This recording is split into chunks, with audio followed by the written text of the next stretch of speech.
Quel serait le premier mot de la première page de ta biographie ? Je dirais transition avec un S. Ok. Parce que du coup c'est un peu l'histoire que je raconte dans toutes mes chansons jusqu'à maintenant, que ça soit sur mon premier EP, sur la prochaine chanson Dead Name qui est Dead Name je ne t'oublie pas, et qui est sortie, et du coup c'est le titre aussi de mon livre que j'ai écrit. C'est Dead Name. Transition. Ah, transition. Transition. Ça veut dire, c'est bizarre. Transition. Le livre s'appelle Dead Name. Non, c'était le premier mot, transition, Ok. avec un S du coup qui regroupe un peu les thèmes de toutes mes chansons que j'ai sorties jusqu'à maintenant, et aussi du coup le titre du livre qui est une adaptation de mes chansons qui va sortir aussi, et qui est déjà en précommande d'ailleurs au moment où... Eh ben allez, on démarre, on lance le jingle et c'est parti. Tu as fait le choix de plonger tes oreilles dans un univers plein d'histoires. Caridas. Bonjour Charlie. Bonjour. Comment ça va ? Bah écoute, ça va très très bien, et toi ? Bah ça va bien aussi. On est bien là, en plus t'as le grand sourire, c'est donc De c'est ouf. que tout va bien. Carrément. Tiens, une question avant de démarrer. Pourquoi Pâle ? Parce que ton nom c'est Charlie Pâle. Ouais, et ben pourquoi pâle ? Parce que mon ancien nom de scène c'était Visage Pâle. J'ai pas vraiment d'explication. J'ai eu quelques problèmes de santé qui ont fait que j'ai perdu vachement de couleur de peau. Je suis devenu très très gris et très blanc, et du coup je me suis dit je m'appelais Visage Pâle, et en fait quand mon projet il a commencé à évoluer, je me suis dit qu'il fallait que je mette un prénom sur ce nom de scène. Et pour l'anecdote aussi, j'ai toujours voulu m'appeler Charlie, et mes parents, je pense qu'ils se sont trompés à la naissance, ils m'avaient donné un autre prénom, et je me suis dit que voilà, je pourrais jamais m'appeler Charlie, donc je me suis dit en nom de scène ça peut être hyper cool de mettre Charlie, et de garder le Pâle du coup de mon ancien nom de scène, pour que je sois plus identifiable, parce que des Charlie il y en a plein, et des Charlie Pâle je suis tout seul, donc c'est très cool. Et en fait pour l'anecdote, du coup Charlie c'est devenu mon prénom par la suite aussi. Moi, j'aurais pas cherché sur internet, j'aurais pas autre chose. Moi, j'aurais pensé Charlie Pâle, c'est ton nom, ton prénom, et voilà. Mais beaucoup de gens pensent que c'est ça, effectivement. Ouais. Quand je leur dis que pas du tout, c'est mon nom de scène, ils sont en mode ah bon et tout. Et là, ils me posent plein de questions, effectivement. Et du coup, là, on pose la question, c'est ça. Bon, ça, c'était la question entre parenthèses, parce que tu l'as mentionné juste avant, Oui. C'est pour ça. On va démarrer le concept de Caridas, donc t'as plein de cartes devant toi. Il y a des moments où tu auras le choix, des moments où tu n'auras pas le choix sur la carte. Il y a un petit joker qui est là-bas aussi sur le bord. C'est un petit jeu. Et sinon, on va démarrer. La première carte, c'est le roi jaune qui est juste là. Ça, c'est une carte qui est pour moi. Derrière, c'est citer 3 mots pour définir l'univers et la personnalité de l'invité. Donc, j'ai sélectionné 3 mots en allant fouiller un petit peu sur les réseaux, en allant voir un petit peu ta biographie et autres. J'ai mis force, apaisé et vivant. Oh, c'est des 3 jolis mots. Ouais. Ça te définit ? Oui, franchement, ouais. Apaisé, je sais pas. Je pense que je suis en cours d'apaisement. Ok. Est-ce qu'on est vraiment apaisé un jour, je sais pas. Je pense qu'on est en recherche perpétuelle d'apaisement, effectivement, sur plein de choses qui nous arrivent dans notre vie. Donc, je pense que sur des sujets, j'ai la sensation d'avoir finalisé de traiter des certains sujets qui m'ont apaisé. Bon, il y en a d'autres finalement qui se rajoutent, et donc tu cherches continuellement finalement ça. Mais ouais, je pense que je suis en cours d'apaisement, et pour la force aussi, je pense que c'est vrai. Par rapport un peu à tout ce qui s'est passé dans mon parcours de vie, où effectivement ça m'a un peu servi pour garder un peu la tête hors de l'eau tout du long. Et vivant, oui, de fou. Je me suis jamais senti aussi vivant qu'aujourd'hui, je pense. Ok, pourquoi ? Parce que le fait que en gros je raconte dans mon projet que j'ai vécu 3 transitions, que ça soit du coup de l'ouvrier à l'artiste, du nantais au parisien, de la femme à l'homme, avec ma transition de genre, etc. Et en fait le fait d'avoir un peu vécu toutes ces formes là, j'ai vraiment l'impression d'aujourd'hui d'être rendu dans ma vie à un endroit où j'ai toujours rêvé être, et j'y suis, que ça soit artistiquement, parce que j'ai quand même travaillé 8 ans en usine, en rêvant depuis tout petit d'être chanteur, et j'ai la chance aujourd'hui de pouvoir enfin vivre de mon métier et de ma passion, ce qui me fait que j'ai de la chance de pouvoir aimer me lever chaque matin à me dire que je fais un travail que j'adore et qui me fait me sentir vivant, parce que je peux exprimer plein de choses et aider plein de gens, et moi-même d'ailleurs. de Nantes à Paris parce que j'ai toujours rêvé de venir à Paris. Je me suis dit que c'était un peu une étape importante dans ma vie, dans ma carrière, de pas rester à Nantes et de pouvoir voir de nouveaux horizons, de rencontrer plein de nouvelles personnes. Et puis ma transition de genre finalement où j'ai compris ce que c'était d'être moi-même et de vraiment vivre pour moi. Et enfin me connaître. Et je pense que vu que je me connais aujourd'hui aussi, enfin, je me suis jamais autant comment dire ça, je me suis jamais autant connu. Et je crois que le fait d'avoir accepté qui j'étais et de pas avoir laissé les autres autour de moi décider pour moi, ça fait que j'ai vraiment embrassé la vie. Voilà, je lui ai fait un gros câlin et je crois que c'est ça un peu la définition pour moi du mot vivant, je pense. Et aujourd'hui, tu dirais que tu es toi-même ? En majuscule, le mot vraiment... Ouais, je pense. Mais encore une fois, je pense que c'est toujours un peu c'est un peu plein d'étapes dans la vie. On est toujours à la recherche un peu d'être toujours le meilleur de soi-même ou d'être soi-même, etc. Des fois, on a tendance peut-être un peu à se perdre et il faut se retrouver, etc. Mais effectivement, aujourd'hui, là où je te parle, j'ai vraiment l'impression d'être moi-même à 100%. Ouais. Et ben là, on va rentrer dans une partie, on va parler de ta personnalité, de toi, de qui tu es. On parlera de ta musique aussi par rapport à ça, mais aussi on en parlera tout à l'heure plus en détail, et du livre aussi. Ouais. On va démarrer avec le roi bleu ou le roi rouge. Là, t'as le choix. Ok, bah, je vais prendre le bleu. Vas-y. On fait quoi en 8400 jours ? Eh bien, on se cherche beaucoup. on se cherche en espérant un jour se trouver. J'aime bien cette question parce qu'effectivement j'ai trouvé ça un peu marrant de compter le jour qu'il m'a fallu entre ma première naissance et ma seconde à 23 ans, et quand j'ai vu qu'il s'était passé vraiment 8400 jours, je me suis dit ok, j'en ai fait du chemin encore entre tout ça, et ça me fait repenser à plein de souvenirs de plein de périodes différentes de ma vie où finalement je savais pas trop où j'allais, qui j'étais, ce que je devais faire, est-ce que je devais faire des choses pour plaire aux gens, est-ce que je devais faire des choses pour me plaire à moi, enfin puis il y a l'adolescence qui rentre en jeu, il y a toute une période de la vie où tu finis tes études, tu rentres sur le marché du travail, tu sais pas quoi faire. Et tu savais déjà quoi faire, toi ? Je savais déjà quoi faire parce que finalement je sais quoi faire depuis que je suis enfant, et c'est pas ce que les professeurs auraient voulu entendre, mais moi j'ai toujours voulu être chanteur. C'est jamais ce que les professeurs veulent entendre. C'est exactement ça, franchement. C'est jamais, ça je suis d'accord, c'est jamais... Bah de toute façon, moi mes professeurs, je me souviens d'une phrase un jour qu'un professeur m'avait dit, il m'avait dit de toute façon t'es qu'une merde et tu feras jamais rien de ta vie. Et je me dis, bon, c'est vraiment pas, s'il y a des professeurs qui m'entendent, dites surtout pas ça à vos élèves. Pas dire c'est ça. Vraiment si on veut que l'élève avance, non. Vraiment pas. Oui. Donc, le faites pas, vraiment. Et je crois que ça m'était un peu ma force aussi pour me dire, bon, bah, t'inquiète. Je vais faire des grandes choses et faire des choses qui, moi, me correspondent, et je vais y arriver. Donc, effectivement, moi, je me souviens vraiment d'une période où j'étais dans la cour en 5e avec une copine et tout. On écoutait du Justin Bieber parce que je suis très fan de Justin Bieber depuis que je suis ado. Ouais. Toujours. Peut-être moins fan, mais en tout cas, il m'a beaucoup apporté dans plein d'aspects de ma vie, que ça soit moi en tant qu'homme ou chanteur.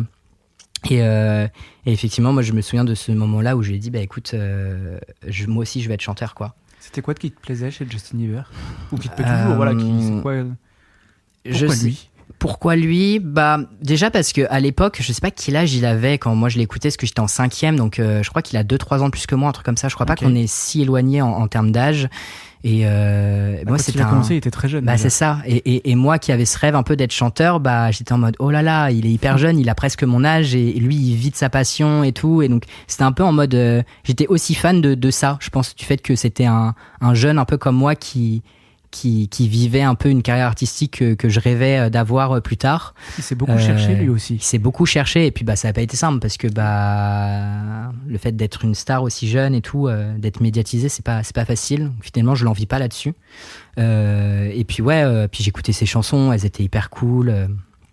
Puis en grandissant, je me suis vachement retrouvé en lui, mais pour le coup plus dans mon identité masculine quand je me suis cherché, où je me suis dit ok, je veux ressembler déjà à Justin Bieber, mais physiquement. Okay. J'ai cru que j'étais amoureux de Justin Bieber à un moment donné, et je me suis dit non, en fait je suis pas amoureux, je veux être lui. Lui directement, ok. Je vais être lui directement.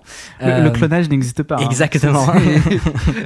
Mais voilà. Donc effectivement très très jeune, j'ai compris que je voulais être chanteur, et donc je le savais. Après, la réalité de la vie fait que bah c'est compliqué quoi. Il y a pas d'études, il y a pas c'est du travail, mais c'est aussi beaucoup de chance de rencontrer les bonnes personnes au bon moment et donc surtout quand t'as pas de au premier abord dans ta vie de connaissances, enfin de gens qui peuvent t'aiguiller là-dessus, etc. C'est un peu compliqué.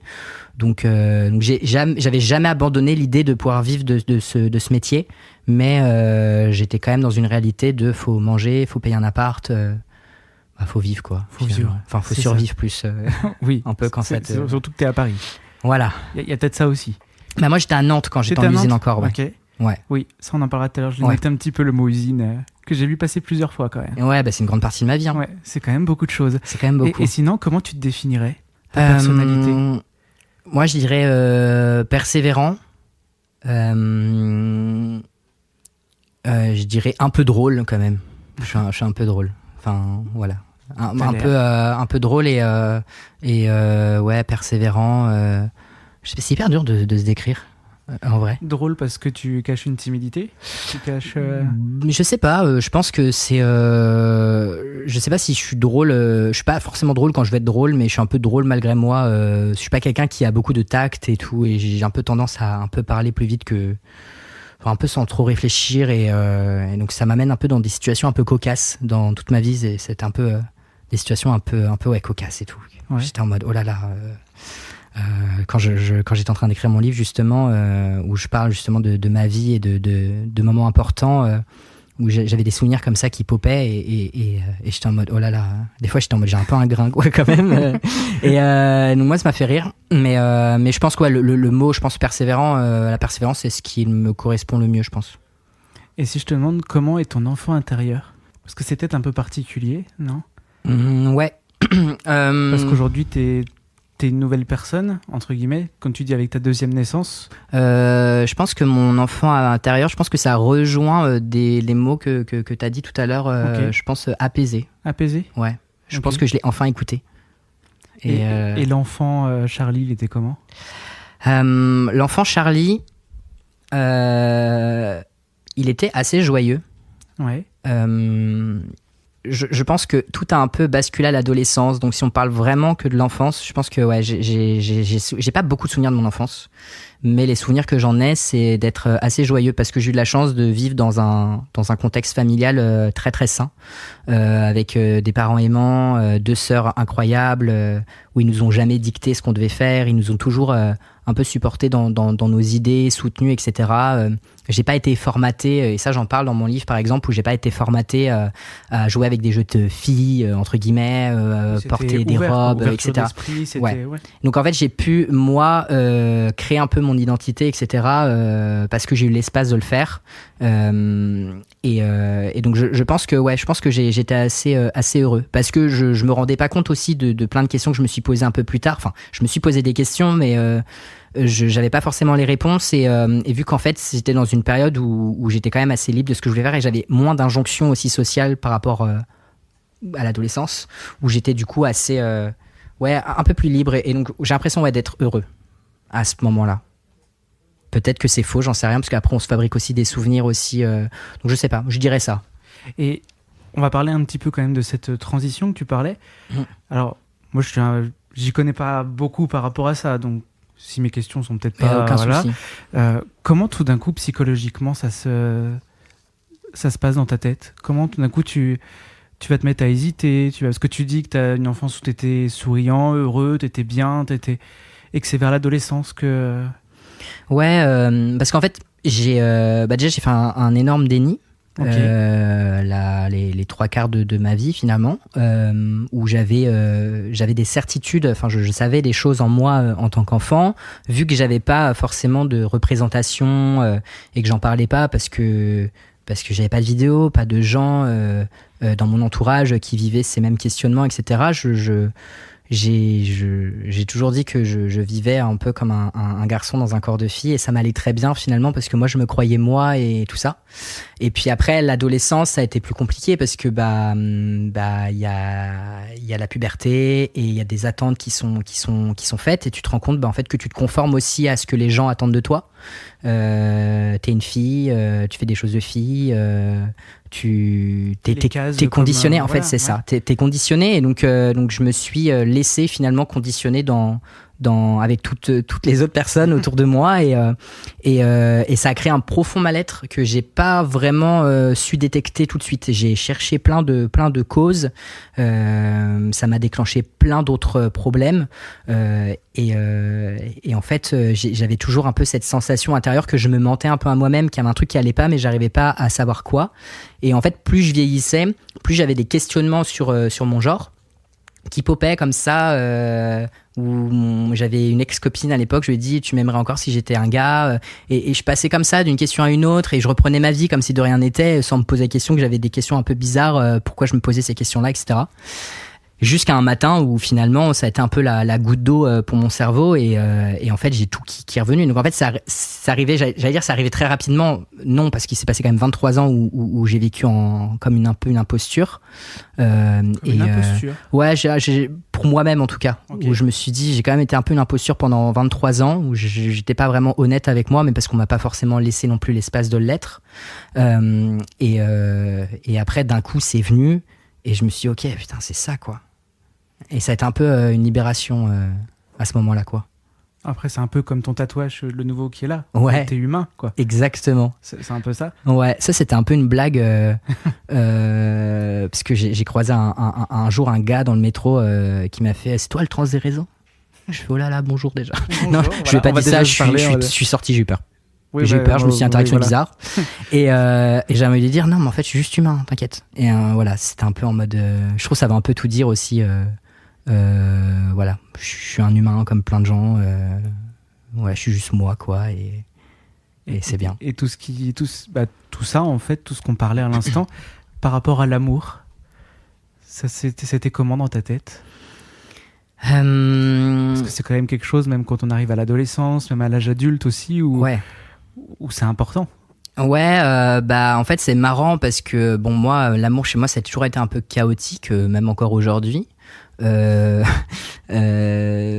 J'ai très vite pensé que justement ce qui allait pas dans ma tête, dans mon corps, etc. C'était que au début j'ai été lesbienne à un moment donné dans ma vie. C'est hyper drôle de dire ça comme ça aujourd'hui, mais c'est le cas. C'était le cas et donc je me suis dit ok c'était ça, etc. Donc il y a une première un peu soupape à un moment dans ma vie où je me suis dit ah ok c'était ça le problème et du coup encore une fois j'ai de la chance d'avoir un entourage familial incroyable qui m'a soutenu dans ça et qui n'a pas vu le problème. Et donc j'ai pu vraiment embrasser mon orientation sexuelle et voilà, me faisait un câlin et tout là-dessus en mode ok c'est normal et c'est trop bien. Et donc ça a été plutôt cool pendant un petit moment. Donc tu as dû faire un coming out. Oh, j'en ai fait après, plein, ouais. Enfin, j'en ai fait 2, mais c'est déjà trop. Oui, mais déjà un, c'est compliqué. Alors ouais, c'est ça. Donc ouais, le premier a été moins intense que le deuxième finalement, parce que tout le monde était déjà au courant finalement avant que je me rende compte moi-même. Et donc effectivement, ça a été plus simple là-dessus. Et puis après, quand j'ai transitionné, etc., au début, ça a été un peu compliqué aussi de me dire, ok, j'ai eu pas mal de rejets, j'ai eu tout ça, et donc j'essaye, en tout cas aujourd'hui, de me transmettre de l'amour à moi-même et plus de compter un peu sur moi et ouais, d'être un peu mon meilleur copain, surtout, avant d'attendre un peu, de chercher un peu l'amour et tout. J'essaie d'être un peu plus en phase, etc., et d'apprendre à m'aimer moi, ouais. C'est encore c'est déjà important. C'est déjà important, ouais. Et donc et puis après voilà, ça arrivera quand ça arrivera, mais bon, ça reste quand même quelque chose de positif pour moi l'amour. Ouais. En gros. Et tiens, en parlant d'amour, okay. J'ai mis Cupidon qui est là. Là, on va parler de Charlie. Que veut dire l'amour pour toi ? Je pense que c'est un peu c'est un peu j'essaie de trouver mes mots. Je pense que c'est important dans le sens où c'est ce qui nous rallie un peu tous et que sans l'amour des autres on fait rien, sans l'amour de soi-même on fait pas grand chose et sans le soutien et l'amour des autres non plus. Et donc je pense que c'est une place importante, qui fait partie de notre vie à tous, je pense. Et je pense que c'est une place qui devrait être vraiment importante chez plein de gens, chez tout le monde. Je sais pas si je suis clair quand je dis ça, mais ouais, je pense qu'on en a tous, ou on en a tous besoin et voilà, de soi à soi-même ou de de rapport aux autres, quoi. Je me suis répété, mais... Ouais. T'es comment en amour? Ça rejoint un peu ce qu'on s'est dit avant. Je cherche moins j'ai une longue période où je voulais absolument me mettre en couple et créer une super histoire d'amour. Et la maison, le chien. Non, pas ça. Non, pas ça. Ouais, pour le coup, non, même pas. Juste trouver un peu l'amour de ma vie. Vivre la belle histoire. Et ouais, c'est ça. Et puis je me suis rendu compte finalement que j'avais pas forcément là trop d'espace pour, et que j'avais aussi encore des choses à régler sur moi, et qu'il fallait aussi que j'apprenne à, comme on disait, à s'aimer soi aussi pour avoir l'espace pour accueillir aussi quelqu'un dans sa vie, et pour avoir assez d'espace pour l'aimer aussi, la personne en face. Et donc voilà, je prends mon temps et on verra. Oui, voilà. Ça viendra quand ça viendra. Exactement. Il y a pas de, voilà. J'ai mis devant toi pour clôturer cette première partie la reine qui se regarde dans le miroir. Je te laisse... Mais finalement, qui es-tu? J'adore cette carte d'ailleurs, d'avoir la reine qui se regarde dans le miroir, parce que ça fait un peu lien avec ma chanson Dead Name. Ouais. Parce que c'est un peu une façon de... Enfin, le miroir a toujours été un peu une place centrale dans mon existence, parce que pendant longtemps, ça m'a vachement fait de mal de me regarder dans le miroir, de pas me reconnaître, de voir plein de choses chez moi qui me dérangeaient. Et tu te disais quoi quand tu regardais dans le miroir comme ça? Je pense que je ressentais beaucoup de dégoût envers moi-même. J'ai vraiment pas eu des pensées et des mots qui ont été très tendres envers moi. Et donc je pense que ça a été un peu compliqué par rapport à mon identité, par rapport à mes troubles du comportement alimentaire, par rapport à ce que je percevais qui ne me correspondait pas. Finalement, j'ai l'impression d'être un peu, encore une fois, une imposture devant le miroir, sans trop savoir pourquoi. Donc ça a été un peu compliqué, l'image que j'avais de moi. Et aujourd'hui, elle est tout autre. Bon, il y a encore du chemin encore à faire, mais en tout cas, aujourd'hui, je me reconnais et j'ai l'impression vraiment d'être en phase avec qui je suis et avec le reflet que j'y vois. Et le miroir, c'est un peu une manière aussi de parler à son ancien soi, à son toi d'avant. Et je pense qu'on a tous un peu ce truc-là. On a tous un nous d'avant, et des fois on a envie de lui parler, on a envie de lui poser des questions. Ouais, des fois je lui dis il fallait pas abandonner, t'as eu raison quoi, et je le remercie de ouf. Et c'est un peu un hommage aussi que je lui fais à mon moi d'avant. Je lui dis j'ai vraiment été, je le remercie d'avoir vraiment cru en nous, en lui, en moi, de pas avoir abandonné, de tout ça. Et donc c'est plutôt un regard un peu en mode un peu merci quoi, quand je me regarde dans le miroir. Donc voilà, cette carte elle me parle beaucoup. Et mais finalement, qui je suis finalement, mais qui es-tu? Je suis Charlie Pal. Voilà. Qui je suis? Ancien Vigesse Pal. C'est exactement ça. Je suis moi. C'est hyper bateau comme réponse, mais, en fait, je suis la personne que je veux être. Aujourd'hui, tu es toi, quoi. Je suis moi, et je me laisse la place d'être moi, je crois qu'en fait c'est ça, je suis la personne que je suis, et il y a personne d'autre qui pourra avoir qui pourra me dire le contraire et me laisser penser le contraire quoi. Donc un peu bateau, mais c'est un peu ça quoi. Oui, mais c'est ça. Par rapport à tout ce qu'on a dit tout à l'heure, c'est ça. Finalement. Maintenant que tu as fait une belle réponse, on va pouvoir continuer. Il y a toujours le Joker qui est sur le bord là-bas. Maintenant, j'ai la reine rouge et la reine jaune. On va parler musique. J'allais dire, j'ai déjà pris le rouge tout à l'heure, donc je vais prendre la jaune, mais finalement, je n'ai pas pris le rouge, j'ai pris la bleue. Mais je vais quand même prendre la jaune. Oui, parce que là, il n'y a pas de bleu. Voilà. On fait quoi dans ton usine? Plein de choses, parce qu'en fait, pour l'anecdote, du coup, pour toutes les personnes qui me connaissent pas, j'ai travaillé donc 8 ans en usine, d'où ma chanson L'usine. J'ai commencé en gros en tant qu'intérimaire. Donc j'ai fait beaucoup d'usines. J'ai pas travaillé que dans une seule. J'ai vraiment fait plein d'usines. Des fois, je suis resté 2 mois, 3 mois, une semaine, 2 jours. Enfin, voilà. Je venais un peu quand on m'appelait. Ceux qui font de l'intérim, ils savent de quoi je parle. T'es un peu en mode aucune sécurité. Et donc c'est un peu compliqué, mais c'est cool parce que tu vois plein de métiers différents. Tu rencontres plein de gens.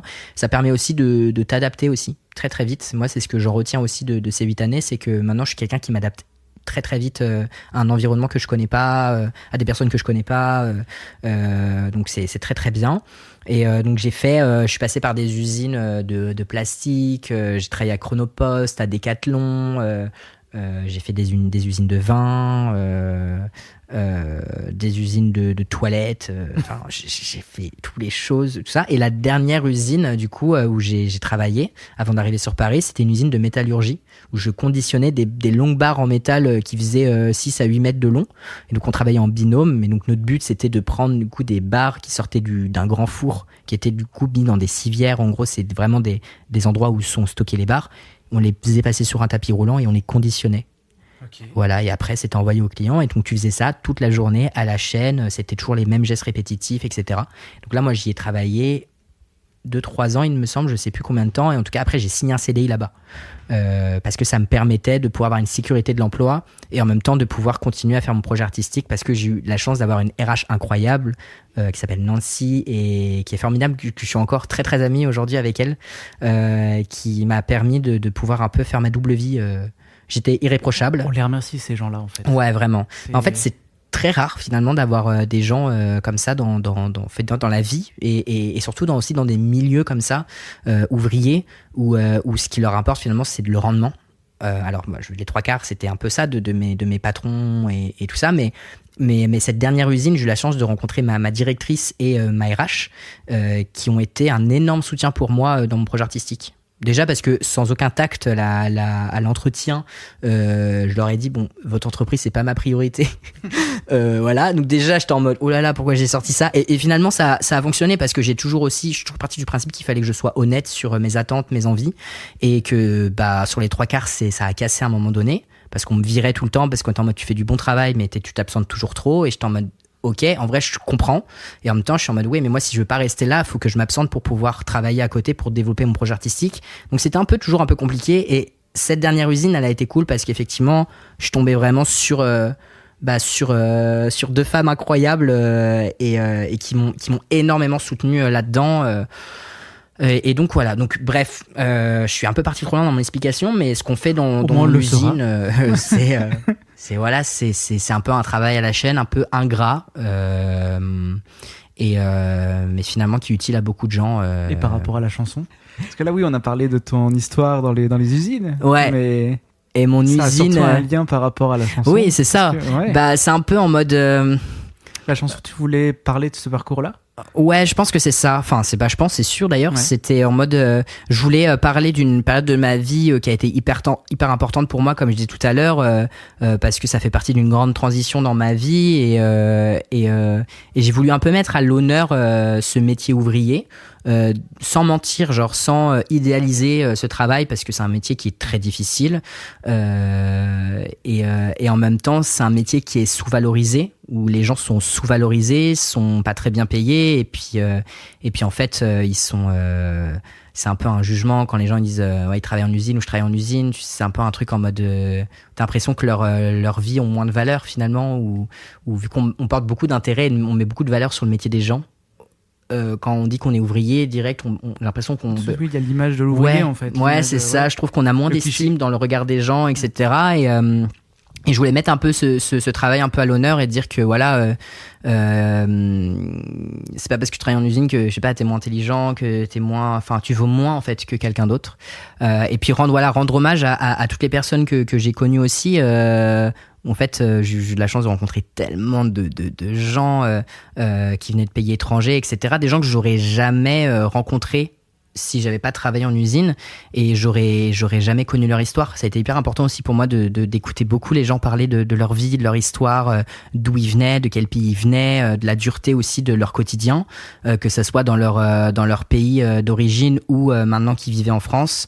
Me rendre compte aussi finalement de ma position de privilégié aussi, de me dire ok, je travaille en usine, mais je suis un mec blanc et français, et à quel point pour moi c'est simple, et à quel point pour eux ça ne l'est pas, qu'ils ont dû se batailler pour même travailler en usine, pour trouver des postes, pour être acceptés, qui subissaient du racisme et tout ça. Et en fait je suis en mode oh là là, ça m'a vraiment, même si j'avais quand même cette conscience-là, parce que je suis quelqu'un qui essaye de me déconstruire sur plein de choses. Je suis pas déconstruit, mais en tout cas, j'essaye d'écouter et d'apprendre beaucoup de choses et tout ça au quotidien, et de me remettre en question. Et mais je me suis quand même pris une claque à ce moment-là quand j'ai rencontré des gens finalement où c'était un peu leur vie est une bataille folle, quoi. Et dans cette usine, par exemple, j'ai rencontré Omar, j'en parle dans cette chanson, qui a été pour moi un ami d'usine, quelqu'un de très important, et j'ai voulu vraiment lui rendre hommage dans cette chanson parce que c'est un peu triste, mais il est décédé en fait, pas dans l'usine, mais à cette période où on travaillait ensemble.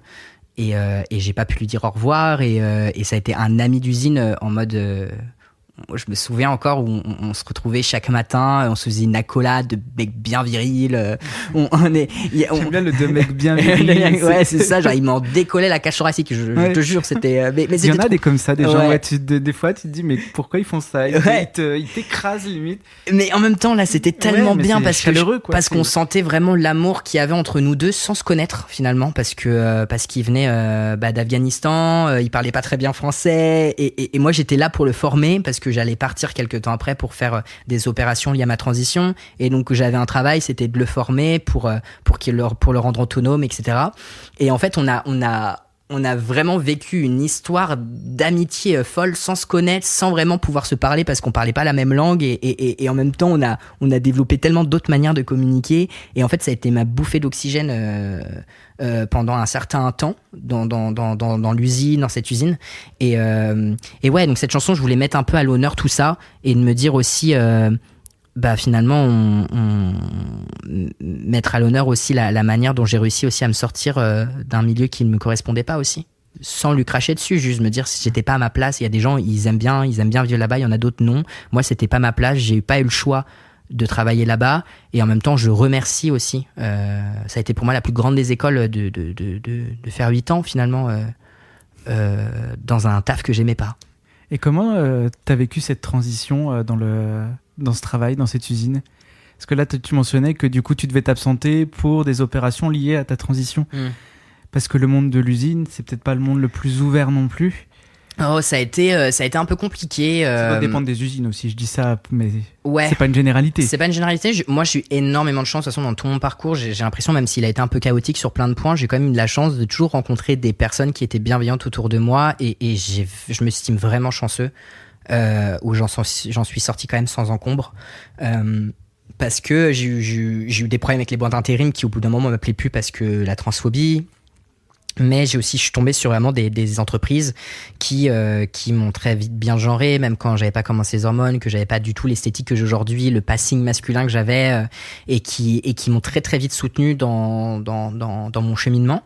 Et puis des personnes qui m'ont protégé. Je parle du coup de Nancy, ma RH dans ma dernière usine, qui m'a protégé de collègues qui venaient. Elle m'a dit ça quand je suis parti, parce que, et je leur remercie de pas m'en avoir parlé avant, mais où il venait la voir en fait tous les jours dans son bureau en me disant mais il est trans, c'est une meuf, il est gay, et en fait il cherchait un peu une réponse pour un peu me tomber dessus, et en fait elle a eu des réponses assez très incisifs, très elle était vraiment en mode et toi t'es gay? Et en fait alors retourner la question et du coup c'était un peu en mode décontenancé et puis elle leur disait voilà en fait je veux plus jamais que tu reviennes me parler de ça etc. Et donc en fait ils sentaient qu'il y avait une espèce de forme de soutien déjà où j'étais pas tout seul et en plus elle ne répondait pas à leurs questions, ce qui fait qu'au bout d'un moment ils se sont dit que c'était un peu eux qui fabulaient et finalement ils m'ont intégré très facilement dans l'usine et puis après j'ai des collègues qui s'est très bien passé, des collègues où je savais que j'allais pas être ami avec eux en extérieur parce qu'on partageait pas du tout les mêmes idées, je savais qu'ils m'accepteraient pas pour qui j'étais, mais en tout cas dans les 8 heures les 9 heures que je passais dans la journée là-bas, je me sentais quand même assez bien, avec toujours un peu une épée de Damoclès au-dessus de la tête en me disant qu'avec les réseaux, avec le fait que j'étais quand même un personnage un peu public à côté, que s'il tombait sur moi, oui je risquais de la violence, des choses que ça soit physique ou verbal, donc j'ai toujours fait attention. Mais j'ai toujours quand même réussi à être protégé ou à me protéger et à finalement bien le vivre, voilà. Donc je n'ai pas enfin je sais pas comment j'ai réussi cet exploit finalement à toujours réussir à m'en sortir sans me faire virer de taf ou de enfin c'est à ton cause de aura ça autour. Ouais, je sais pas. Tout à l'heure. Ouais. Regarde, peut-être que c'est tout ça qui est autour de toi qui. Bah ouais, soit j'ai une bonne étoile, soit enfin j'ai deux dictons que je répète. C'est pas hors sujet, hein, ça fait lien avec ce qu'on raconte. Justement, donc il y en a un, c'est il n'y a pas de gens qui réussissent, il n'y a que des gens qui n'abandonnent pas. C'est mon producteur un jour qui m'a dit ça et ça m'a vraiment aidé pour traverser ces 8 années d'usine où je me suis dit bah en vrai, effectivement, n'abandonne pas parce que tu sais à jamais à quel point t'étais proche du but finalement. Donc voilà, c'est ce qui se passe pour l'instant. C'est exactement ce qui se passe. Et une autre chose aussi, c'est à force d'y croire, on finira par y croire avec moi. Et je crois que j'ai toujours été un peu dans cette philosophie-là de me dire bah en fait à force d'y croire et d'être là et d'être persuadé de ce que je dis, de ce que je transmets, de tout ça. En fait, dans tous les cas, les gens n'ont pas le choix. D'être emmené avec moi dans mon univers et dans tout ça, et donc je pense honnêtement que ça m'a énormément aidé sur plein de sujets, sur du coup ma transition, sur plein de choses, de pouvoir vivre ces années le plus paisiblement possible là-dessus, parce que je crois que je me suis pas trop posé de questions, en fait j'ai foncé et je me suis dit bah en fait t'as pas le choix, juste d'être là et de foncer avec moi et de pas trop réfléchir finalement. Je te vois bien foncer et pas réfléchir. Je suis bélier, donc ok, voilà. Bon, bah, voilà. Je sais pas, je connais pas grand chose en synastro, mais je sais que les béliers apparemment c'est réputé pour être des fonceurs. Ouais. C'est exactement ça finalement. Donc l'image du bélier quoi. Ouais, moi je fonce, je réfléchis très peu, je réfléchis après. C'est peut-être pas toujours le mieux. Hein. C'est pas le mieux sur plein de. J'ai pas de situations en tête, mais il m'aurait. Comme ça, c'est pas. J'ai eu plein de situations cocasses. Bah, j'en parle dans mon livre d'ailleurs. Enfin, si finalement j'en parle dans mon livre, j'ai plein de situations cocasses qui me sont arrivées. Qui me sont arrivées. J'arrive pas à parler français. Qui sont arrivées parce que justement. Bah, je fonce tête baissée et je réfléchis après et avec du recul c'est plutôt drôle, franchement. Je m'en suis bien sorti, donc c'est drôle. On en parlera dans un petit moment du livre. Ok. Parce que tu le mentionnes. Ouais, plein de fois parce que c'est lié en fait. Bah oui, tout est lié avec la musique, c'est ça. Et dans une de tes chansons, tu dis vouloir mourir, c'est pas si grave. C'est fort comme. C'est hard, hein. Ouais, c'est hard, ouais. Si on va pas plus loin dans le texte ou autre, si tu lis juste ça, tu te dis d'accord. Ouais, bah là je parle, c'est dans ma chanson Anxiété où je parle de mon trouble anxieux. J'ai appris il y a un an de ça maintenant que je souffrais d'un trouble anxieux assez intense. Voilà. Okay.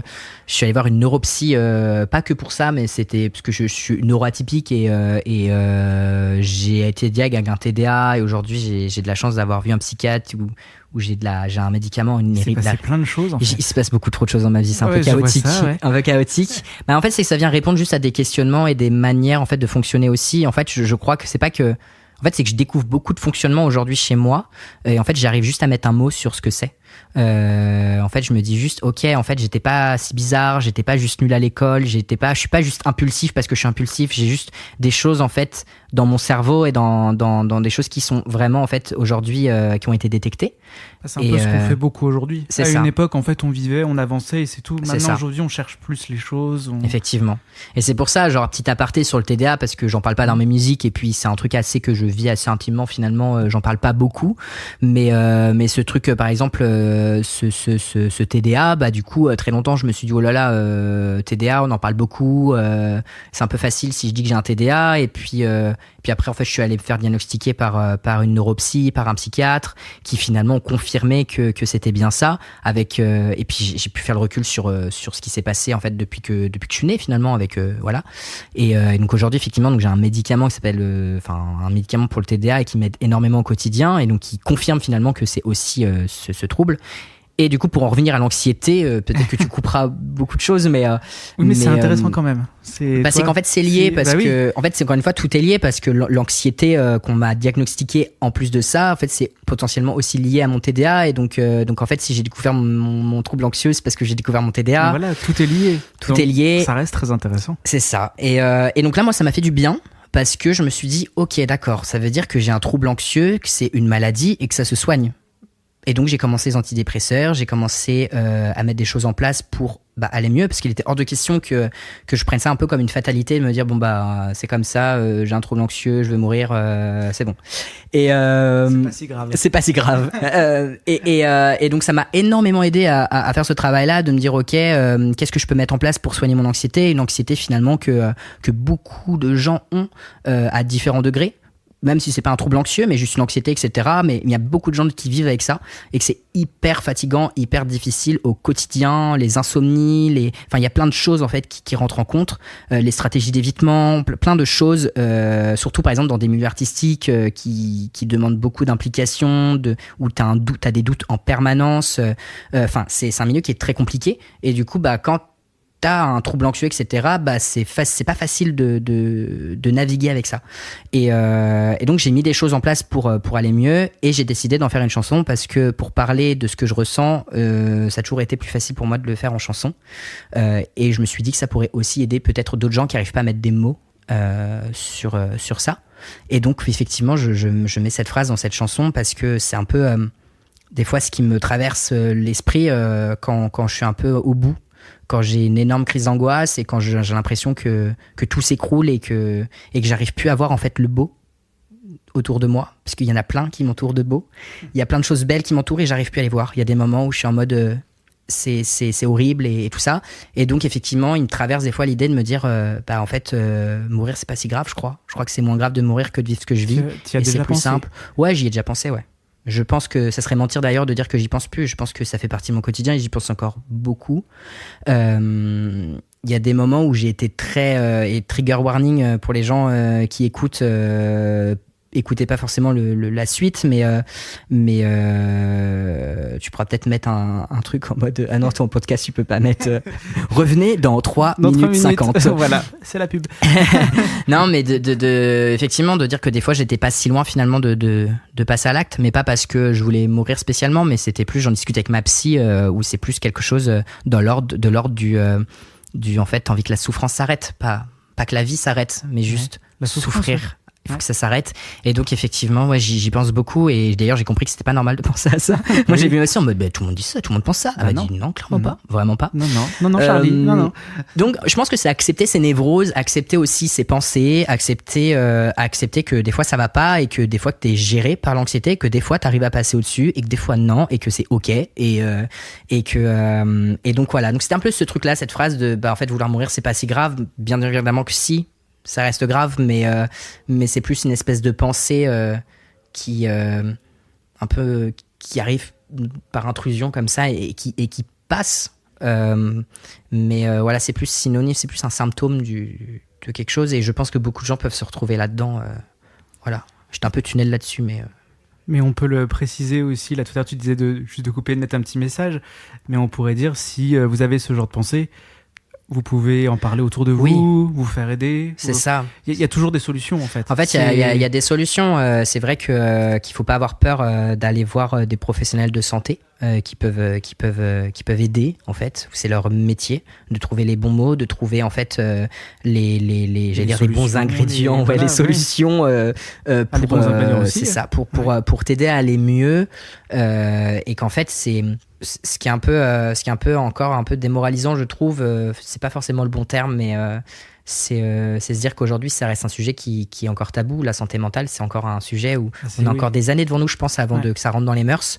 On le voit en termes de prise en charge aussi médicale, où si tu te casses la cheville, c'est assez simple de te faire prendre en charge, mais par contre, si un t'es cas de cassé dépression, c'est plus dans compliqué, ouais, c'est ça en fait. Si c'est une maladie mentale ou un problème psychique, bah aujourd'hui c'est très compliqué d'être pris en charge. D'une parce que on manque de moyens encore, et puis parce que ça reste tabou et qu'on n'ose pas dire que ça va pas, on n'ose pas. On a peur du regard des autres. On a peur du regard des autres. Je pense qu'on a peur que soit les gens nous regardent par pitié, soit les gens nous jugent ou invalident aussi ce qu'on ressent. Et j'en parle, c'est effectivement avec la dépression où il y a beaucoup de gens qui invalident ça en disant non mais c'est bon, ça va aller, machin. Attends, maintenant, mais en fait c'est une maladie, c'est une dépression. Il y a des gens en fait qui ne s'en sortent jamais. Des fois la réponse c'est mais tout va bien. Ouais, fait, c'est ça. Bah les ouais, gens faites un effort, mais faites pas. Non, je peux pas. En fait, c'est pas que je fais pas d'effort, c'est juste que je ne peux pas. Ouais. Et donc effectivement, je pense que c'est important de pouvoir s'entourer de proches et de gens bienveillants autour de soi qui ne jugent pas, et aussi d'aller se tourner vers des professionnels de santé pour en parler, et aussi d'utiliser des fois des médicaments aussi pour aider. Moi, je suis en antidépresseur depuis bientôt 1 an. C'est quelque chose que j'ai très très longtemps dans ma vie refusé parce que je voulais pas être dépendant de ça. J'avais vu ma maman qui en prenait et qui aujourd'hui arrive pas à les arrêter, etc. Et donc je me suis dit oh là là, tomber dans une dépendance médicamenteuse, ça me fait peur. Et après je me suis dit ouais mais bon en vrai je préfère tomber dans une dépendance médicamenteuse et aller mieux plutôt que finalement pas en prendre et tomber tout court en fait dans un gouffre. Voilà, ouais. Et voilà, je me suis dit peut-être ça sera pas à prendre toute ma vie. Peut-être que si, en fait j'en sais rien, mais tout ce que je vois aujourd'hui c'est de me dire bah ça m'aide et c'est cool et il faut pas avoir honte et voilà. Donc effectivement faut aller se faire aider si on en ressent le besoin et essayer de trouver des oreilles attentives qui n'invalident pas surtout.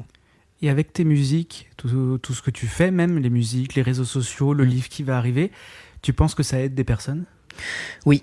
Et c'est peut-être ton objectif aussi, que ça fasse passer des messages.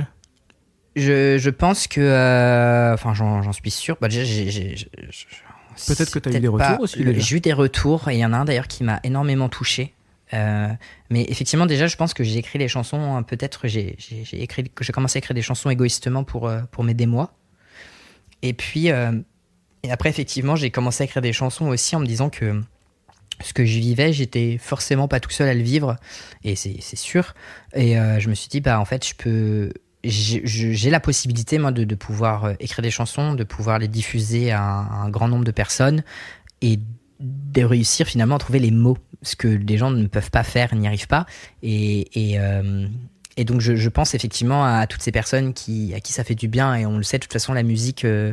ça fait du bien depuis la nuit des temps, et donc ouais, je pense beaucoup à des personnes en me disant que ça pourrait les aider. Je m'imagine des fois j'imagine des fois me dire que en fait j'aurais voulu moi entendre ces chansons quand j'étais plus jeune, et probablement que ça aurait changé quelque chose dans certaines situations.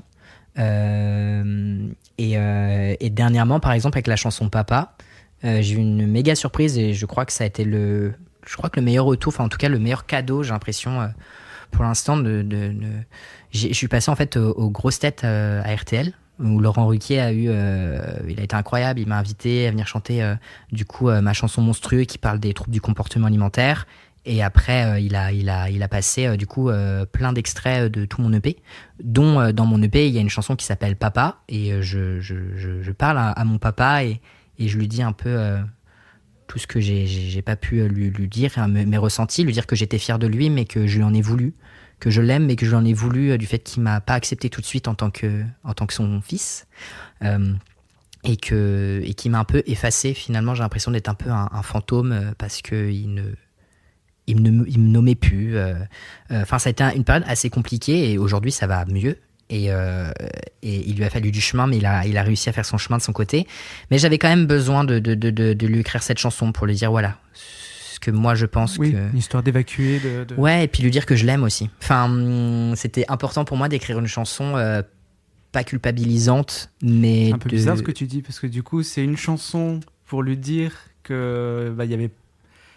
pour faire en même temps un petit reproche entre guillemets, mais en même temps, c'est pour lui dire que tu l'aimes. Ouais, mais je pense que c'est pas vraiment un reproche. Ouais, je pense mon que mot c'est. reproche, c'était pas, mais j'arrivais pas à trouver ce que. C'est ça, parce que reproche, je pense que c'est un mot assez dur parce que je crois que je lui ai jamais reproché. Je lui en ai voulu, oui, mais je ne lui ai jamais reproché. Enfin, aujourd'hui, je ne lui reproche rien parce Tu voulais que. lui expliquer ce qui t'a blessé. Ouais, peut-être. en fait, je pense que c'est ça, qu'il était pas dans ma tête, je suis pas dans la sienne, et qu'en fait, je me suis rendu compte au fur et à mesure qu'en fait, on n'avait pas les mêmes manières d'avancer, on n'avait pas la même temporalité non plus, que je suis quelqu'un qui avance très vite et qui sait, je sais ce que je veux, j'avance très vite, et des fois, effectivement, j'ai un peu tendance, des fois, à laisser un peu les gens derrière et oublier qu'on n'avance pas tous à la même vitesse. Et c'est un peu ce qui s'est passé avec lui, et donc lui dire effectivement que ça m'a fait du mal et que j'en ai voulu parce que c'est la vérité et que j'avais pas envie de faire une chanson et de mentir en fait.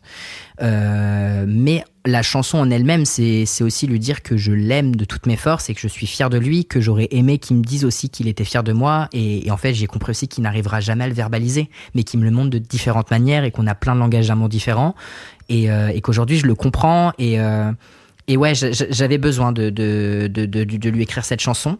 Et donc ce qui s'est passé sur cette chanson, c'est qu'il y a un papa à ce moment-là qui écoute les grosses têtes assez régulièrement apparemment, et qui dans sa voiture tombe sur cet extrait. Et ça faisait 8 ans on est sur 8 ans d'usine, 8 ans. Il y a que du 8 de partout. Ce n'est pas un storytelling, enfin ce n'est pas romancé, c'est vraiment 8 ans. Genre 8, voilà. 8 ans. Il y aura que du 8 dans ton livre, il y aura que du 8. Exactement. Il y a 8 titres sur un album. Voilà. Il y a 8 chapitres du livre. Non, il y en a 7. Ah mince. Aujourd'hui, il y avait 8 Non, il y en a un peu plus. En tout cas, ça faisait 8 ans qu'il n'arrivait plus à parler à son fils. Leur relation était un peu brisée. Ils n'arrivaient plus à communiquer, etc. Et par rapport au fait que son fils est trans et qu'il n'a jamais accepté que son fils soit trans. Et donc, ça a un peu brisé, ça a brisé leur relation. Et ce papa-là, donc ce soir-là, entend à la radio l'extrait de ma chanson Papa. Il écoute la chanson et en fait, il l'envoie à son fils et il lui dit c'est nous. Et rien que quand j'en parle, ça me fait des frissons, que j'ai envie de pleurer parce que je suis en mode, ça veut dire que le fait que j'écrive cette chanson, ça a aidé un père et son fils. Ça fait réfléchir, ça fait ça a aidé un père et son fils à reprendre contact en fait et à pouvoir. Je sais pas où ils en sont aujourd'hui, j'en sais rien, mais en tout cas, il y a eu une espèce de un premier pas qui a été fait par le papa d'ailleurs. En plus, c'est même pas par l'enfant, c'est le père qui lui-même avait un problème avec l'identité de son enfant, etc. Et tout ça. C'est lui qui s'est dit tiens, je vais aller de l'avant et puis avancer quoi. Ouais. Et là, je me suis dit, ça veut dire que déjà ma chanson elle sert à quelque chose et ça, je suis hyper content. Elle ne sert pas qu'à dire à mon papa que je l'aime, elle aide aussi d'autres personnes, d'autres familles, d'autres papas. Et là où je me dis que j'ai réussi, c'est que j'ai réussi à faire une chanson d'amour et une chanson qui n'est pas culpabilisante. Parce que ce papa-là, il s'est senti finalement compris et il s'est senti... je pense qu'il a senti un peu tout l'amour qui se dégageait de ce titre. Et je crois que c'est ce qui l'a aidé aussi à faire le premier pas, le premier pas pour aller essayer de reconstruire quelque chose avec son enfant. Et voilà, je trouve que c'est quelque chose qui m'a vraiment ému, genre à ce moment-là. Et je me dis, oh, waouh. Et toi, tu peux le comprendre qu'un père, il est pas forcément une réaction très négative, mais qui se pose des questions à ce moment-là. En fait, je sais pas si le mot comprendre il est exact. Je pense que ou comprendre ou savoir peut-être pourquoi en fait. Je pense que c'est important de faire confiance à son enfant et d'écouter ce que dit son enfant sans remettre en question. Encore une fois, que ce soit la santé mentale ou d'autres sujets, d'écouter son enfant et d'écouter ce qu'il a à dire. Et accepter ce que son enfant dit et de pas remettre en question parce qu'en fait faut savoir en fait que quand en tant qu'enfant ou en tout cas quand tu te livres sur quelque chose d'ultra personnel comme ça à quelqu'un, donc là on parle des parents mais ça peut être aussi d'autres proches et d'autres gens, c'est une étape assez dure pour la personne de dire les choses. C'est quelque chose où aujourd'hui encore on sait qu'on peut être rejeté, tout ça, et de se dire que t'as le courage, tu fais assez confiance à la personne en face pour accueillir ce que tu vas dire, et en face de recevoir un rejet, c'est hyper dur. Et donc, je dis pas que il faut pas du temps de cheminement parce que, par exemple, moi, mes parents, ils m'ont mis au monde, j'étais une femme, enfin une fille. J'ai vécu 23 ans comme ça et du jour au lendemain, je leur dis que je suis leur fils. Effectivement, bon, il y a un rajustement à faire en me disant, oh là là, et il y a plein de trucs qui se bousculent. Et donc, en vrai, ça, je comprends pour le coup que ça prenne aussi du temps pour bien gérer son enfant, pour changer aussi plein d'habitudes et aussi changer les projections que tu as fait pour ton enfant. Et ce qui est le souci d'ailleurs, c'est, je pense que quand tu as du mal aussi avec ce genre d'annonce, c'est parce que aussi tu as fait des projections pour ton enfant qui ne seront pas réalisables. Et en fait, je pense qu'il faut pas oublier pourquoi aussi tu fais des enfants. Tu fais pas des enfants pour toi, mais pour eux. Et en fait, il faut accepter que en tant qu'enfant, en fait, tu leur laisses faire leur vie et ça n'est pas la tienne. En fait, toi, tu vis ta vie et ils vivent la leur et tu n'as aucun droit de regard là-dessus. Et donc, je pense que c'est tout ça un peu accepté, mais voilà. Dire qu'avec du temps, je pense que ça peut aller mieux, comme c'est ce qui s'est passé avec mon papa d'ailleurs, mais voilà. Donc je pense que c'est comprendre surtout le fait que ça peut prendre du temps, mais pas comprendre forcément la réaction de rejet. Oui. Voilà. C'est surtout comprendre ça. Voilà, avoir conscience de que ça peut prendre du temps, du pourquoi aussi ils réagissent comme ça. Ouais. Il y a ça aussi. Après, chaque réaction est différente de toute façon. Après moi je parle effectivement de mon histoire personnelle avec tout ça, donc je ne parle pas pour les autres personnes, mais effectivement pour moi le pardon c'est assez important aussi, et donc de me dire ok, j'ai décidé moi aussi de pardonner tout ça et de me dire que j'avais pas envie de rester buté sur telle réaction, tel mot, tel événement, parce que finalement ça allait aussi un peu continuer à nourrir un mal-être chez moi, et en fait c'était plus le cas, et je me suis dit je crois qu'il faut aussi passer à autre chose et dire que aujourd'hui ça va, et c'est ce qui est le plus important en fait. Ça c'est très important. J'ai remis 2 cartes là devant. Ok. Parce qu'on parle beaucoup. Hein. On parle très beaucoup d'ailleurs. Ouais, c'est très français. Ouais, oui, mais très beaucoup. On parle très beaucoup parce que je parle beaucoup. Faut pas me lancer. Mais c'est très intéressant. Donc moi, je suis bien là. Ça marche. Si toi ça te va, moi tout. C'est vrai que les gens qui vont écouter, ils vont pas trouver ça un peu long et chiant. Comme dans les livres, je mettrai des chapitres. Ouais. Revenez dans 5 minutes. On peut faire maintenant ça sur les plateformes. On peut mettre genre chapitre 1, chapitre 2. Oui, tu peux. C'est bien ça. Aller à certains endroits du podcast. Ah, ça c'est cool. Bah ouais, comme ça. Si les gens ils pensent que je parle trop. Alors. Là, c'est les As. Un peu une tête de super-héros, mais rien à voir. Un peu, ouais, de ouf. Mais moi, j'ai envie de prendre les 2 cartes, c'est le problème. Bah, prends les 2. J'ai envie de prendre la bleue déjà. Faudra qu'on pense au Joker après. C'est moi qui le prendrai sinon. Ok. J'ai vraiment eu de premier degré envie de tourner toutes les cartes. Est-ce que tu sais, sinon je me pose la question de me dire à quelle question j'aurais pas répondu. Il y en a certaines, j'ai posé la question quand même. Trop bien. Si tu étais une pop star, tu ferais un feat avec qui? Bon, t'es déjà une pop star. Alors, je suis un peu une pop star dans le cœur de ma maman, je pense. Ok. Voilà. Ce serait un feat avec elle, du coup? Je pense que ça serait un feat avec ma mère. Non. Je pense que... Lady Gaga? Ce serait pas du tout. Pas du tout. Je pense que si je devais faire un feat, ce serait soit avec Justin Bieber. Ok, oui, effectivement, on en a parlé tout à l'heure. Et sinon, pas pop star, mais je le répète à toutes les interviews, mais franchement, ce groupe-là, c'est vraiment ma vie, quoi. C'est un groupe qui s'appelle Fauve, qui n'existe plus sous l'appellation Fauve d'ailleurs aujourd'hui, parce que c'est Magenta. Okay. Ils ont refait un nouveau projet. Et en fait, Fauve, c'est vraiment des artistes qui m'ont inspiré toute mon adolescence, même encore aujourd'hui. Ils ont inspiré ma manière d'écrire, plein de choses, quoi. Donc je les écoute en boucle tous les jours depuis 2014. Enfin, c'est assez incroyable. Et donc effectivement, je pense que si je devais faire un feat avec quelqu'un un jour, ça serait avec Fauve. Hein. Mais je sais même pas si un jour ce sera possible, parce que à moins qu'ils recréent leur groupe Fauve. Ou avec Magenta, du coup. Ouais, mais c'est pas pareil. C'est quoi, Fauve, quoi. Fauve, c'est. Ouais. Franchement, ouais. Mais Justin Bieber. Ouais, ça, ce serait bien, ça. Ouais, ou Cœur de pirate. Ah, ça pourrait être Cœur joli, de pirate, ça peut être cool aussi, parce que, pareil, elle m'a inspiré de fou. Plutôt quoi, une chanson rythmée ou alors piano, comme elle sait bien faire? J'aime bien piano. Moi, je suis quelqu'un un peu de mélancolique quand même. Donc, j'aime bien, effectivement, piano-voix et tout. Parce qu'elle sait bien faire ça. Ouais. Mais en fait, pour l'anecdote, en fait, Cœur de Pirate, c'est une artiste que j'écoute depuis très très longtemps aussi. Et quand j'ai commencé ma transition de genre et que j'ai commencé à muer pour avoir une grosse voix d'homme viril que j'ai actuellement. C'est un peu vrai. T'as une voix grave. C'est vrai, j'ai une voix grave. J'ai l'impression qu'elle est toujours un peu aiguë, mais en fait, je pense parce qu'on s'entend pas vraiment comme. Parce que t'avais une voix bien aiguë avant. Ah ouais, j'ai une voix bien aiguë, vraiment. Et donc, quand j'ai commencé à muer, effectivement, j'avais toujours un peu ce stress de me dire.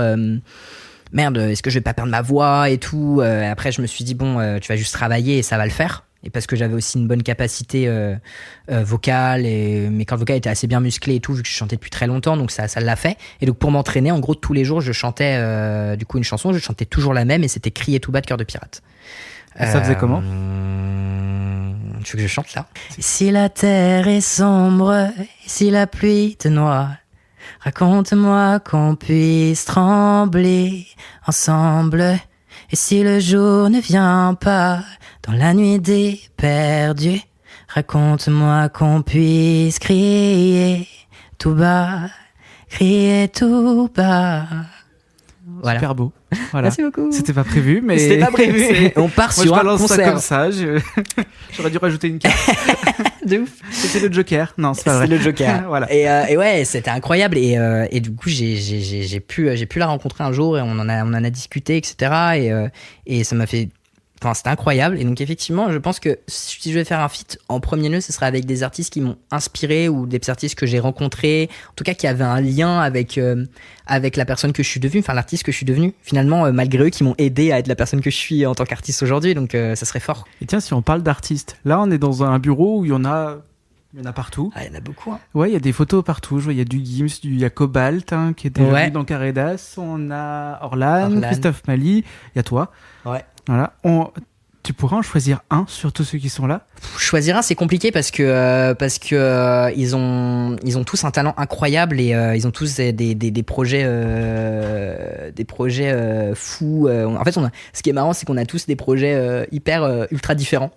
Et des projets qui sont incroyables. Donc je crois que je pourrais pas vraiment choisir.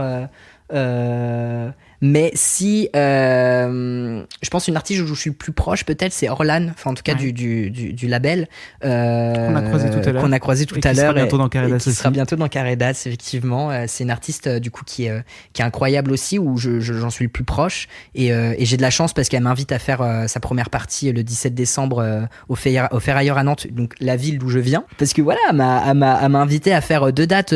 C'est fort ça. C'est fort. Et déjà parce que la Maroquinerie, bon, c'est une super salle parisienne, et de pouvoir déjà faire une première partie là-bas en espérant un jour pouvoir moi aussi remplir ma propre salle et tout ça. 500 places. Ouais, c'est assez fou. Donc, mais déjà faire sa première partie, c'est quand même assez dingue.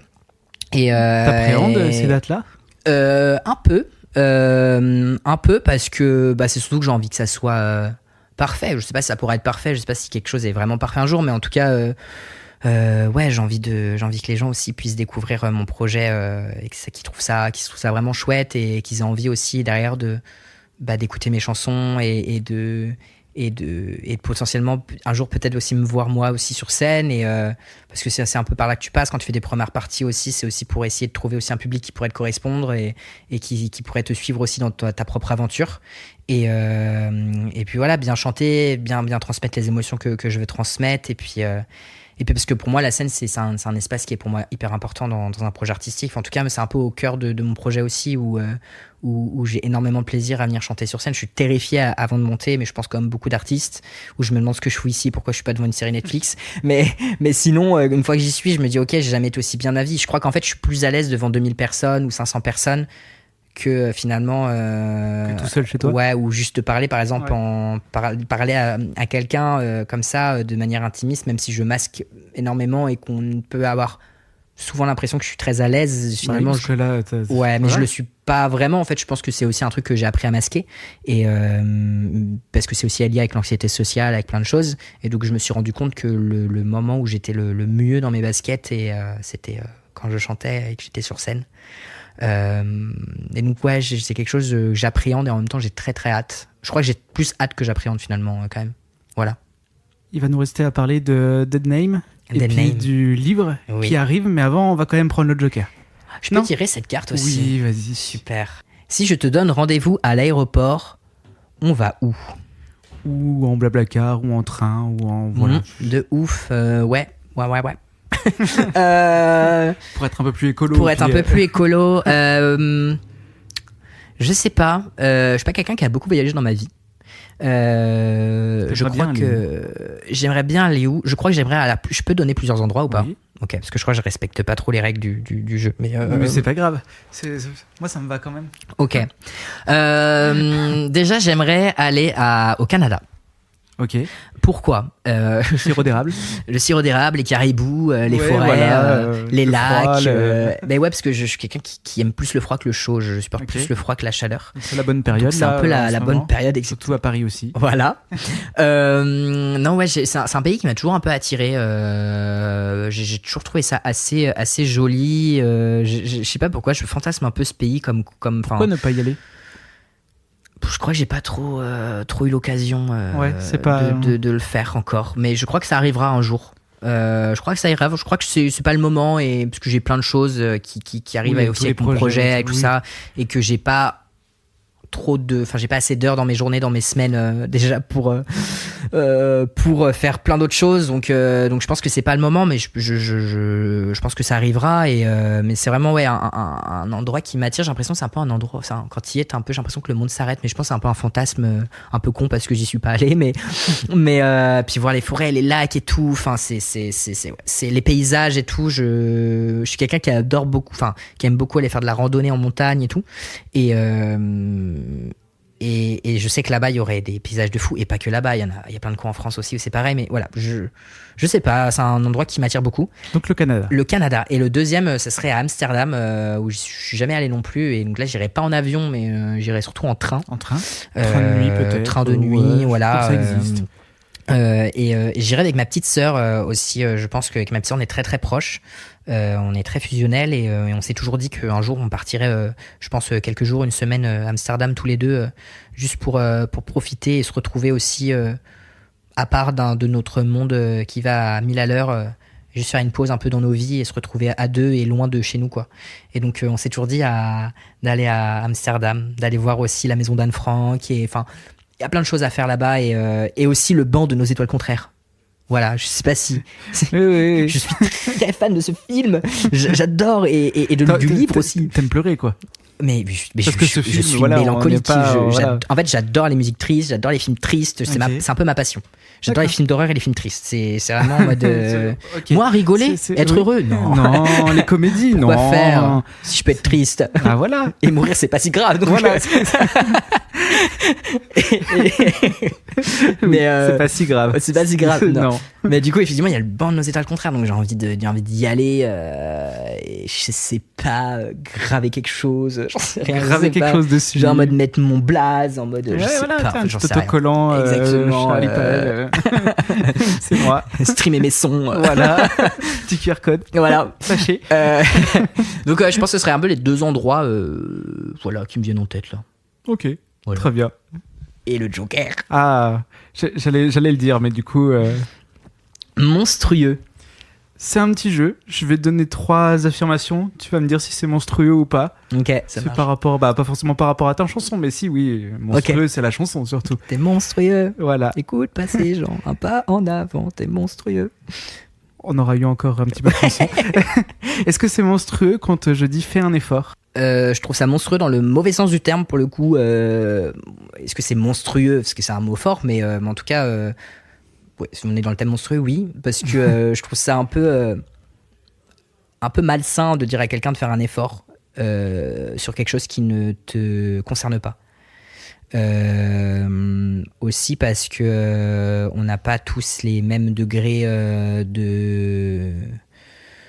en fait, juste pour vivre des événements qui se passent dans nos vies. Et je pense qu'il faudrait qu'on s'occupe un peu plus de nous-mêmes et de savoir et de te concentrer sur ce que nous on peut gérer, sur ce que nous on peut faire et tout ça.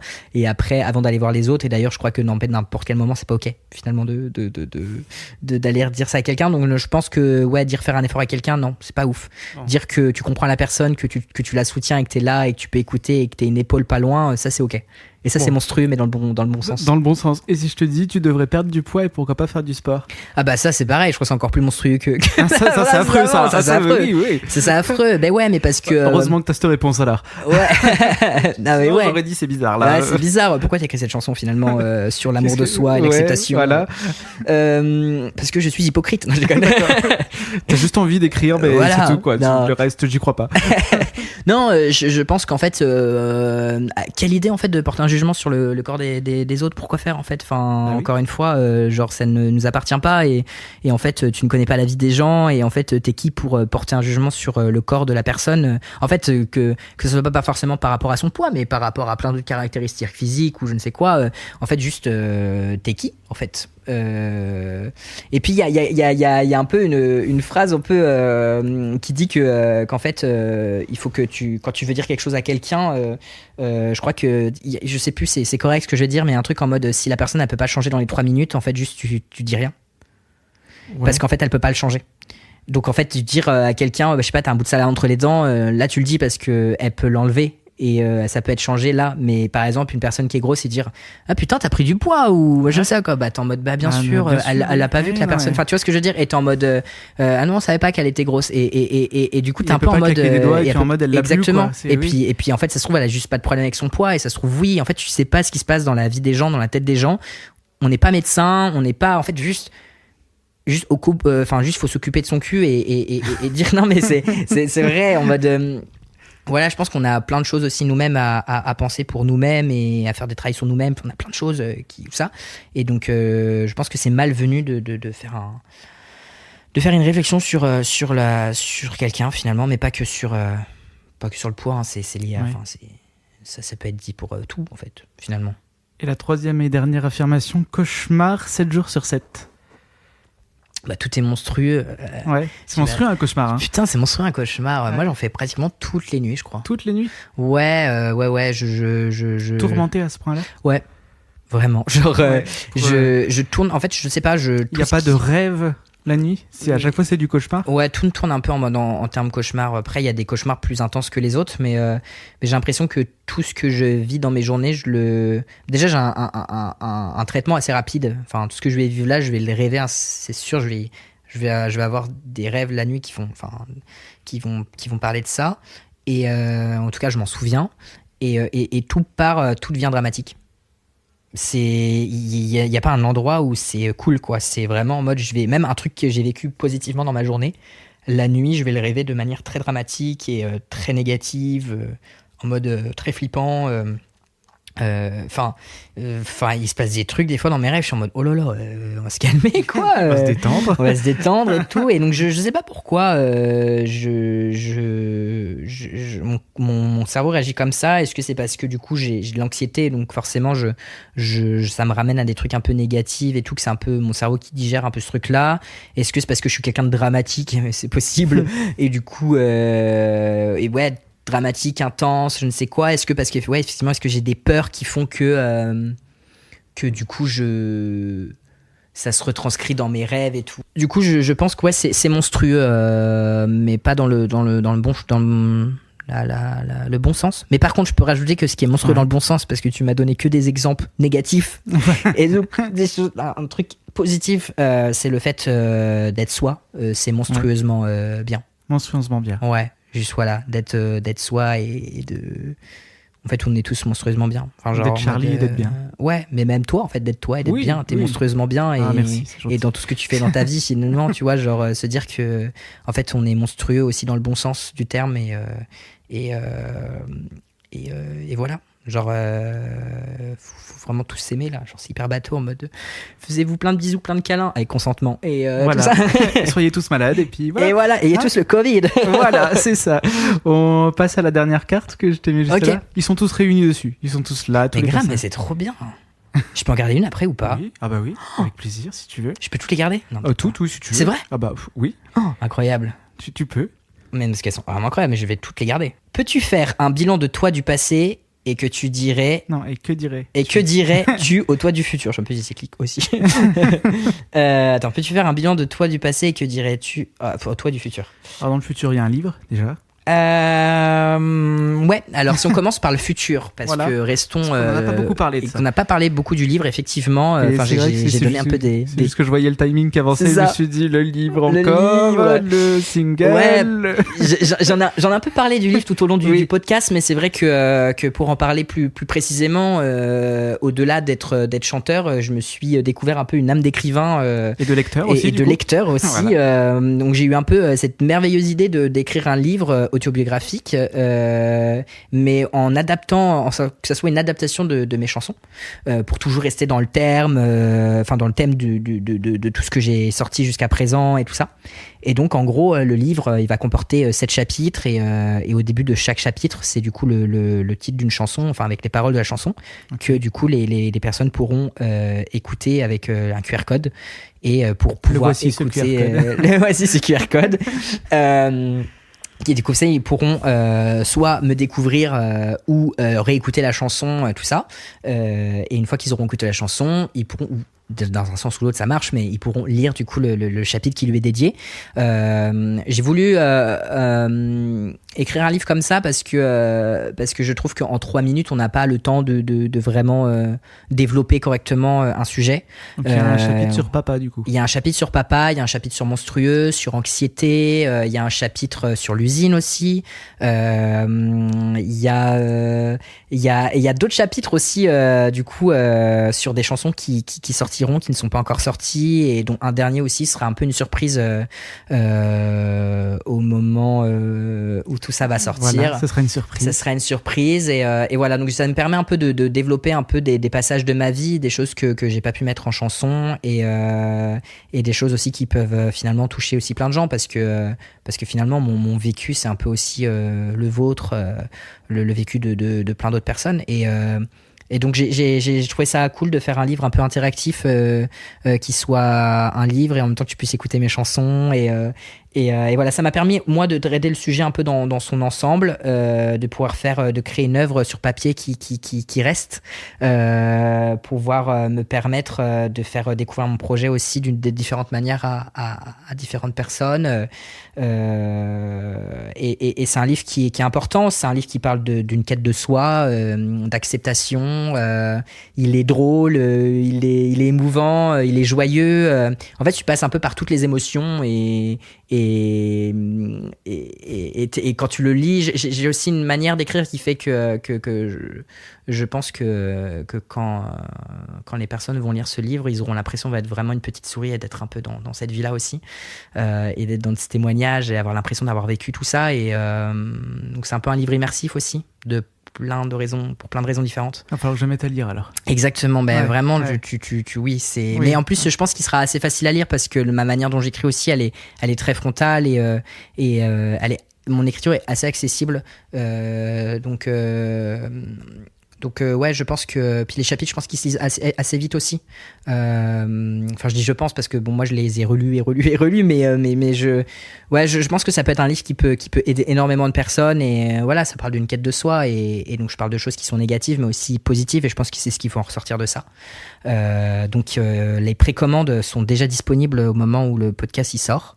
Voilà, vous pouvez précommander mon livre qui sortira en mars 2026 avec quelques surprises en plus et voilà, aussi il y a ma chanson Dead Name du coup qui est Dead Name, je ne t'oublie pas, qui est sortie aussi au moment où on tourne le podcast, qui parle aussi à mon mois d'avant. En fait, ça fait un peu le lien avec tout ce qu'on s'est dit dans le podcast, où c'est un peu une manière de dire quelque chose enfin, qu'est-ce qu'on dirait à notre notre nous d'avant.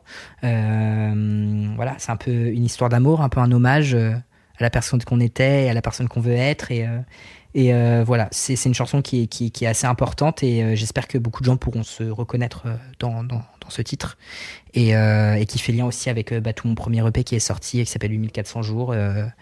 On le voit sur les mains. Comment ? On le voit sur les mains. On le voit sur les mains, effectivement, que je me suis fait tatouer. Oui. Parce qu'au-delà d'être un titre d'EP, c'est aussi finalement l'histoire de ma vie et de toutes ces années où j'ai fait ma connaissance. Donc, ouais, c'est assez bien. Et puis dans le futur, il y a toutes mes premières parties de Orlan, enfin mes 2 premières parties au Ferrailleur le 17 décembre, le 7 janvier à la Maroquinerie à Paris. Et il y a aussi mon pop-up du label. Ce sera ma première date parisienne en tête d'affiche, du coup, qui est le 23 mars 2026, juste après la sortie du livre et tout ça. Ça va être cool aussi. Et ça va être incroyable. Ouais. Et donc, en vrai, franchement, je vous invite à toutes les personnes qui écoutent le podcast de venir me découvrir sur scène si vous me connaissez pas et si tout ce que j'ai raconté finalement voilà vous a marqué, j'en sais rien, si vous avez aimé ce moment et que vous voulez soutenir un artiste émergent et voilà venir me découvrir des chansons intimes, émouvantes, positives, et faire aussi la fête, quoi, finalement aussi. Parce qu'on fait la fête. Parce qu'on fait la fête. On fait la fête. C'est un peu ça, une quête vers soi, c'est à la fin, c'est que finalement, c'est faire la fête aussi avec toi, en fait, c'est de se dire, ok, putain, j'ai vécu tout ça et aujourd'hui, j'en suis là et tu peux être fier finalement que de toi et c'est pour tout fêter le parcours. Ouais, fêter le parcours aussi et voilà, donc ouais, le pop-up du label, ça sera ma vraiment première scène parisienne où j'ai très très hâte de pouvoir rencontrer des gens qui seront venus pour moi aussi. Ce sera la première fois que tu as des gens qui viendront pour venir me voir moi et ça va être incroyable et donc prenez vos places et puis voilà, vivre ce moment aussi en tout début de carrière, se dire que voilà, on était tous là au début en espérant faire une magnifique carrière et tout et de se dire, se rappeler aussi du tout début et de se dire c'était ma première scène parisienne. J'ai trop de moi dans ma vie je suis en mode j'ai envie de remplir l'Olympia, j'ai envie de gagner ma victoire de la musique en invitation masculine, je me suis mis tellement d'objectifs et tout et je me dis commencer aussi par ce pop-up là, une centaine de places, commencer avec un public assez réduit, etc., hyper intimiste et tout et c'est trop bien et donc voilà, franchement ça sera un peu le bilan que je fais de mon futur et de mon passé. Du passé, je l'ai fait en fait finalement tout le long. Oui, tu l'as fait tout le long. Donc je pense que je ferai que répéter ce que j'ai dit tout le podcast. Donc ça ne sert pas à grand chose. On peut repartir on part pour un tour. Hein, non, je pense que ce qui est important, c'est le bilan du futur. Ouais. Sur tout ce qui arrive et tout. Parce que là, on a beaucoup parlé de ton passé. Ouais. Parce qu'en plus, tes musiques parlent de ton passé. Ouais, c'est ça, en fait, elles parlent du passé et du présent. Je pense un peu aussi comment elles s'entremêlent aussi, comment tout s'entremêle. L'évolution. L'évolution, ouais. Et comment t'arrives à en sortir du positif ou non. Et voilà. Mais ce qui est important, effectivement, c'est tout ce qui arrive après, entre la sortie du livre, ma chanson qui est sortie, le pop-up, des futures dates encore, j'espère beaucoup de dates. Et voilà, quoi. Voilà. Donc Et puis c'est bien parce que t'as mâché tout mon boulot pour clôturer. Ouais, parce vraiment. que t'as fait tout le résumé de ce qui allait arriver, les dates, les... Donc moi ça me va très très bien. C'est parfait. Moi je vais juste remercier du coup toi déjà. Mais merci à toi pour tout ça. Moi je trouvais ça passionnant. Moi j'écoutais, j'étais spectateur aujourd'hui, même si voilà j'ai parlé aussi. Hein, c'est pas ça que je voulais dire. Bah, bien sûr, tu m'as aiguillé. Et voilà. Et on remercie du coup Tiffany pour les visuels. Oui, merci Tiffany, incroyable. Ces jolies cartes qui sont juste là.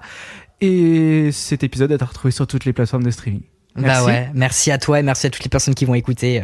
Merci à tout le monde. On va le partager à fond, un max qui est de fou. Que ça fasse parler à du monde. Grave. Que les gens écoutent. Grave. Voilà. Et venez me voir au pop-up. Voilà. Et achetez mon livre. Et achetez le livre.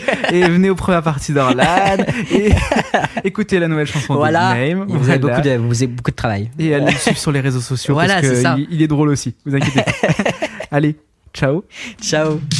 Si tu ne sais pas quoi faire après cet épisode, j'ai qu'une seule chose à te dire. Reste sur ta plateforme de streaming favorite, abonne-toi et mets une jolie note.